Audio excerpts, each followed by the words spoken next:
what I wanted to show you guys was how a stock behaves going into and out of earnings.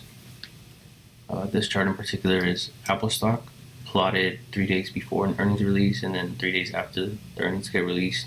As you can see here, not so much going on leading into the earnings call, but then a lot of volatility afterwards. And I wanted to see what the actual results were after an earnings gets released. So if you would have bought the last 100 earnings, you'll see a gain of almost 2%. So I'll go ahead and show you how to create a script like this, so you could just plug in the ticker and then see the results for that particular ticker. Alright, so I wanted to show you where we will be getting this data from, basically from Yahoo Finance. They list the last earnings and the earnings dates for any particular ticker. So we'll have to scrape this table here. So let's go ahead and start with our script. But first we'll need to call in some packages that we will be needing. So commod, also rvest for scraping, lubridate for date handling, and lastly performance analytics to actually display the graph. So here we'll run these. If you get any errors, you'll probably have to install them before you actually call them in. And then we'll need to create a function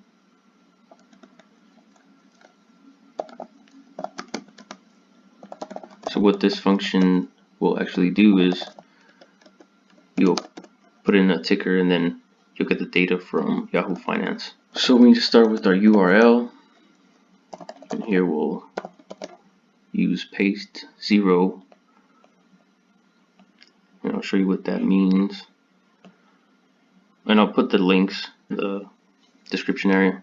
So just cut the actual date there, the URL, quotation marks, paste it in. And then what you want to do is delete the ticker here at the end, put a comma, and type in ticker. So basically what this, see if I can widen this. What this will do is you'll put in the ticker and then it'll create a custom URL depending on what ticker you want to call in. And then we actually read it in, and that is done with the package called rvest, HTML, and then URL.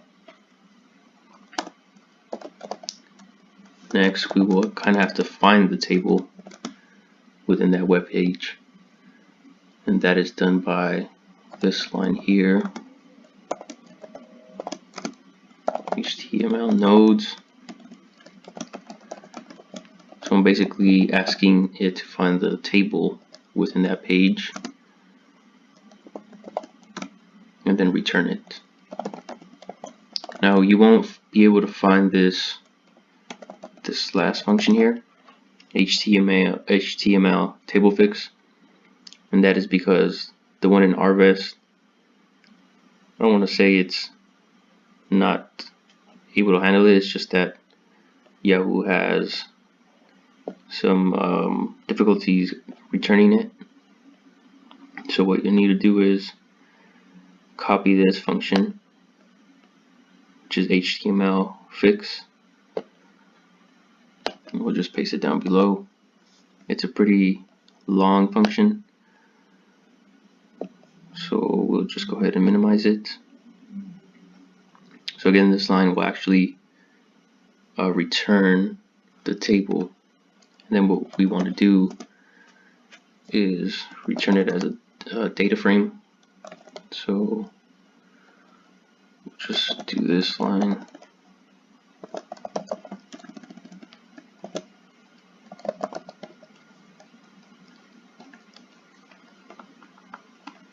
And then what we want to do is kind of adjust the earnings dates.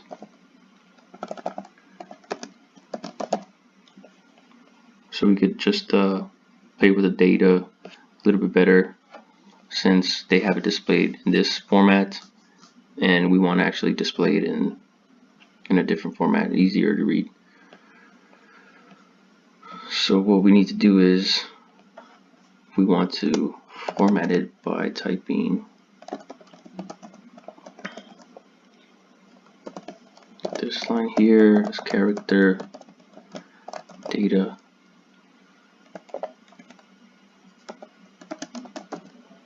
earnings date, and then here we will type in what the actual format is. So this is for 3-letter month, and then actually it'll be the day. Uppercase Y is a 4-digit year, and then a comma I and percentage P, and then the time zone is New York.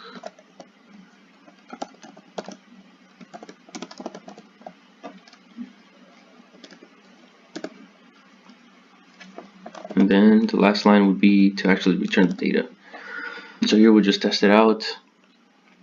We'll run this function, run the HTML fix, and see if it'll actually return that table. Oops. Get earnings.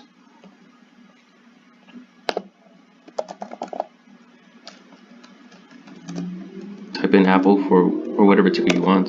See if it returns. So it does.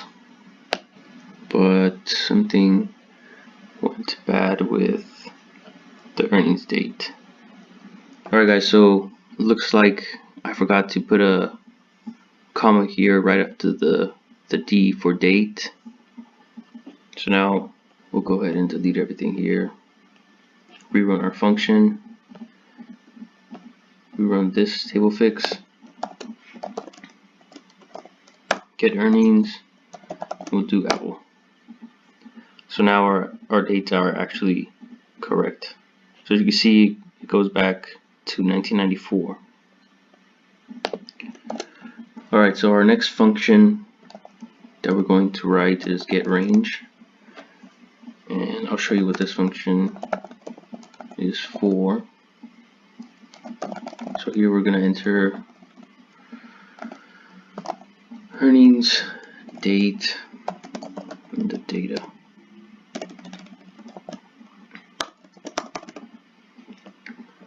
Alright, so our first line is going to return, it's actually going to find which date is the last in our data set. Should I say the actual position of where the actual date is located at. Last there. And then we're going to subtract 7 days from that date.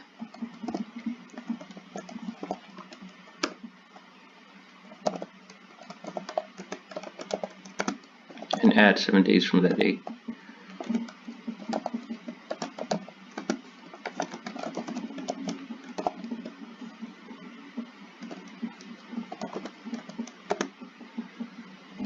And then we're gonna have to plot basically I just want to return that specific date range, so 7 days before and then 7 days after. You can change these to whatever you like, but for now we'll just leave it at 7 days before and after the earnings is announced. So sometimes you'll have, like say I think the last announcement for Apple was on April 30th, 2020. And so sometimes you'll get the stock data, but you can't plot 7 days after because there's no data. So we're gonna have to handle that error here. So I'm just gonna try to plot the area. I'm trying to return that specific date range, but if it's not found, I'm just going to return all that's available basically. And how you do that is we'll do reverse / and then a comma forward. So this is going to return that specific date range.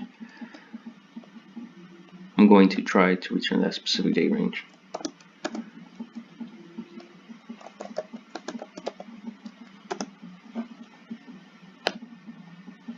I'll just copy this.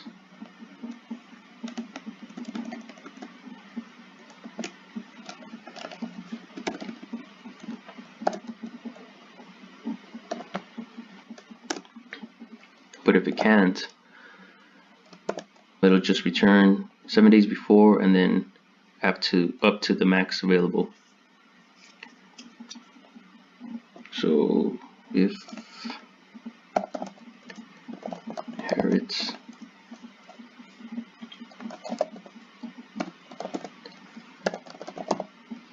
try error here. Right. So in summary, this first line takes the last available data point, the location of the data point, and then since one of our arguments is the earnings date, we're basically gonna take all of the earnings dates and then return 7 days before and then 7 days after. If it can't, then it'll just return what's available. And then what I want to do is put in chart series. I want to plot that actual point.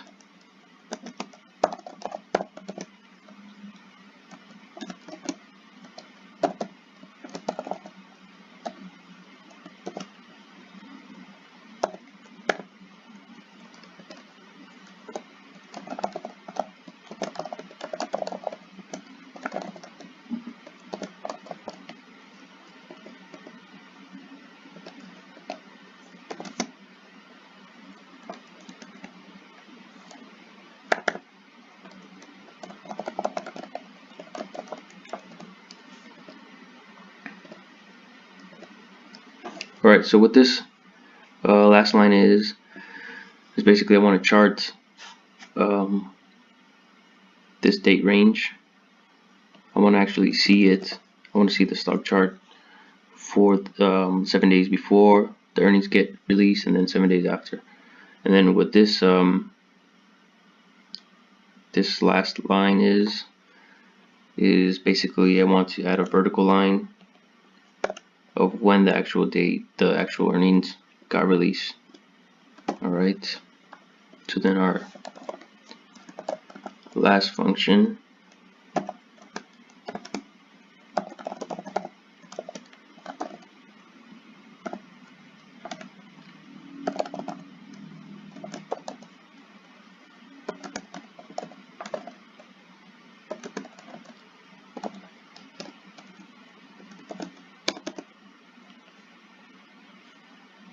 so what our last function is it's almost the same thing as get range, but I'm just going to strip all the actual dates so we could plot them against each other.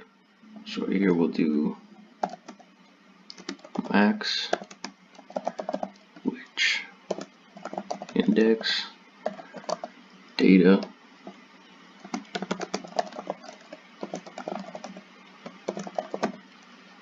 again, trying to find the last position of our data set.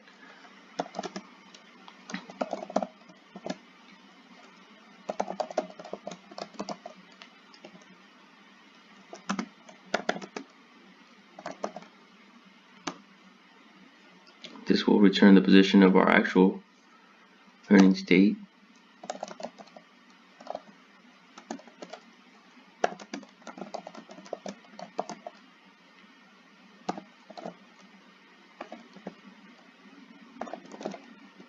This will subtract the number of days that you want from our earnings date.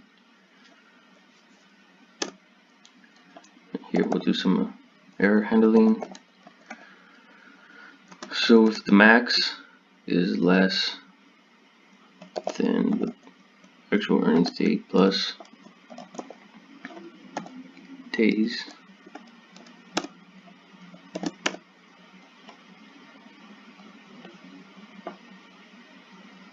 we'll do data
So if there's just some error handling, if the data is limited, it'll return what it has, but if not, then it'll actually return those days that we actually want.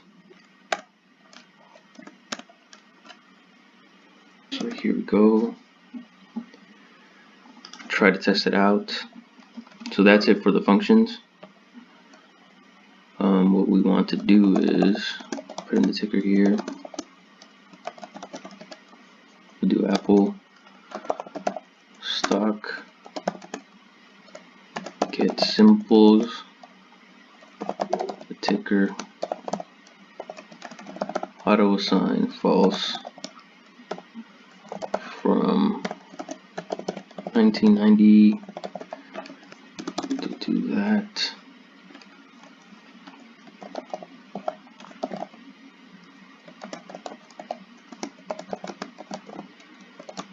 Then we'll use our function to get the earnings of that ticker.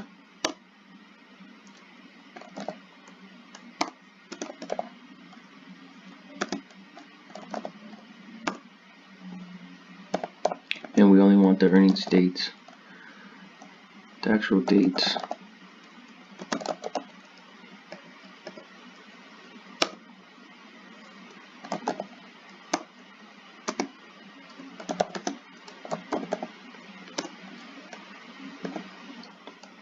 And then this line is for it to return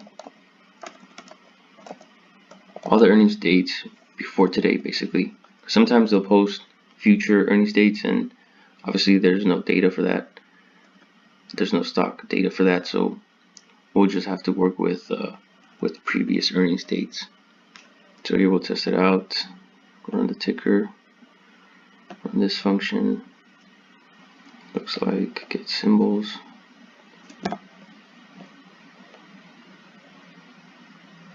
So now we return the stock data. So now we'll try it out. So here we run ticker, get symbol, earnings date, earnings date. So I forgot this.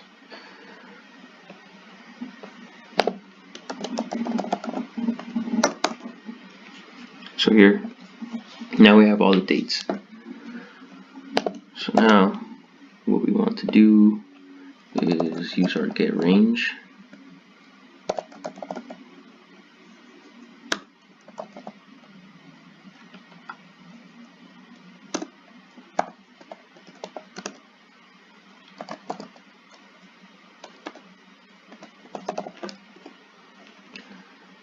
So here what I'm actually doing is trying to plot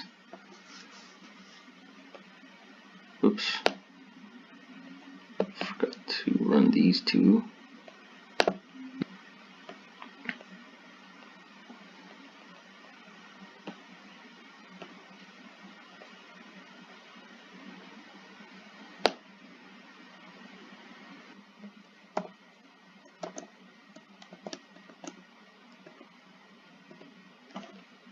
Let's rerun this function.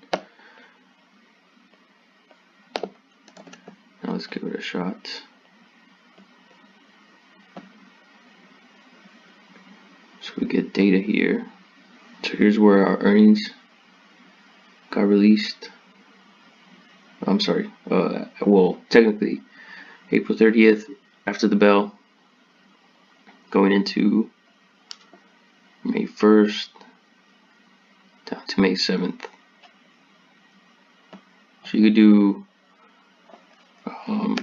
you could test as many as you want just to get a visual. We'll go back to, see here, kind of trade it sideways for this one. So again, this function just returns the actual stock data and plots it. Alright, so then what we need to do is we use our getRange2 to extract certain date ranges that we want and then plot them against each other. So we'll use lapply as list 1 through the length of earnings dates, and then we'll do function getRange2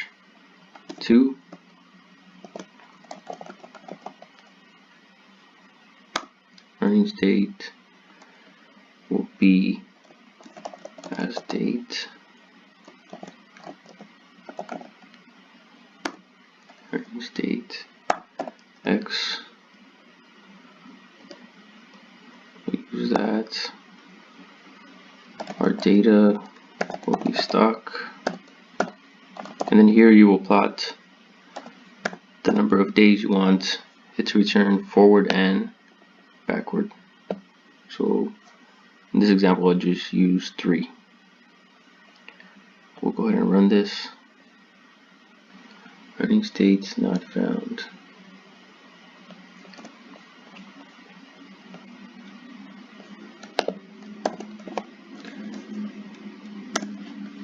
Now what we need to do is, let's see what this data looks like. So here we see 3 days going into earnings and then 3 days after. So since it occurred at this point here, what we actually just want to return is the percentage change for this date range, basically. So now what we're going to do is extract all the adjusted closes by running this line.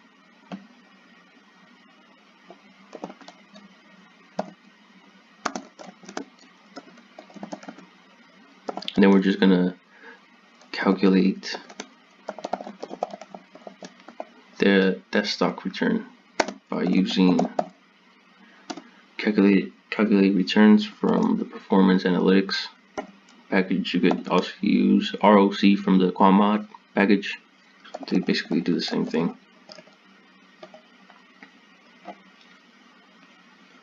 We'll run this. So then that returns the percentage changes.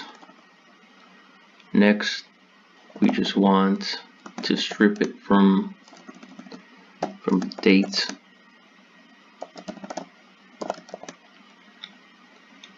So we'll use temp.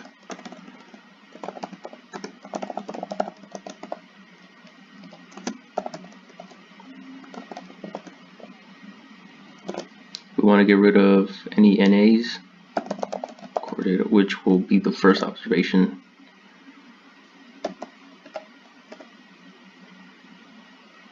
So let's run that.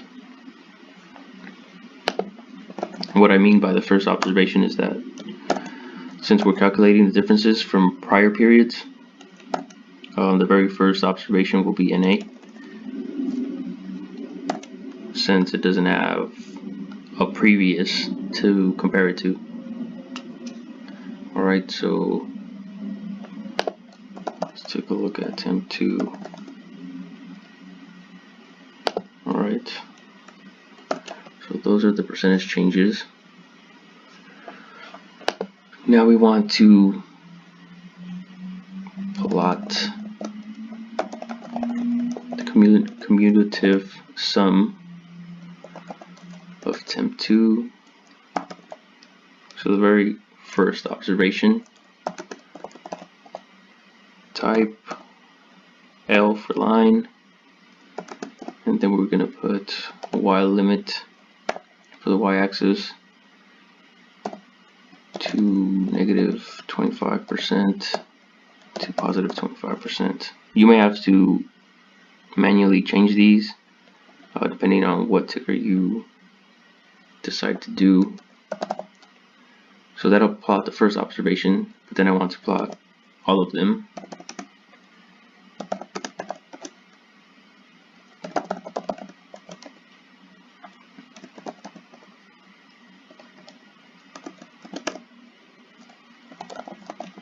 That is done with this line here. Temp 2 iteration. So here I'll run this line first, that plot the first one, and then I want to plot all of them. Alright, so now that we have that, I want to return the final value of each earnings, so the end result basically. So here we'll use this.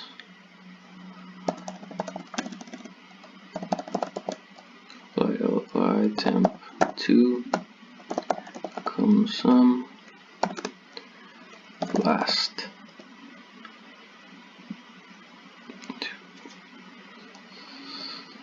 That looks right. So what is the final result basically of all of them?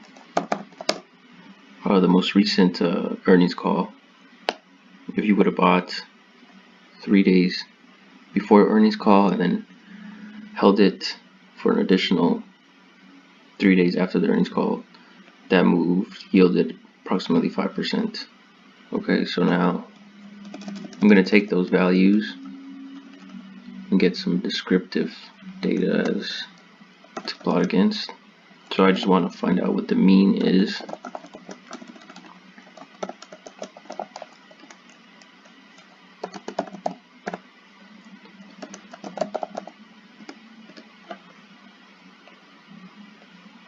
So that was the mean return of all the values. Let's see, and then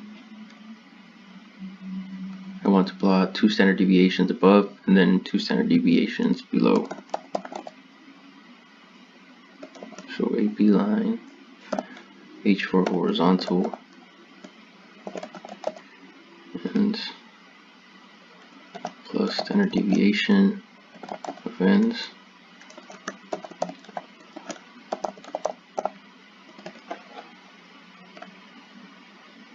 Copy this one.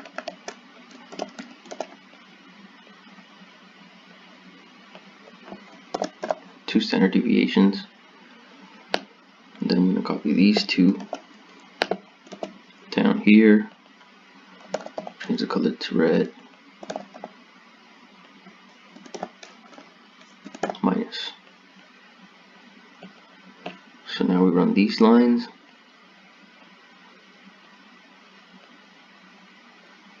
Good. So then I actually want to know what those values are.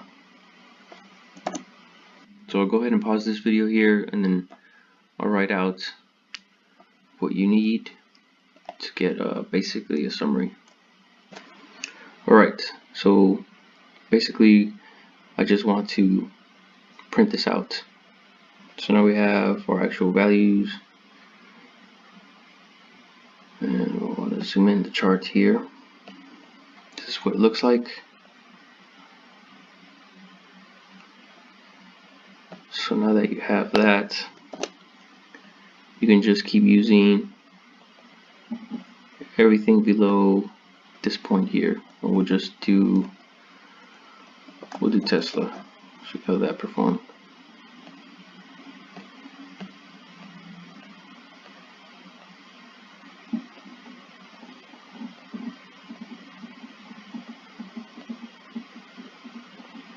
So here we see a lot of going over the 25%.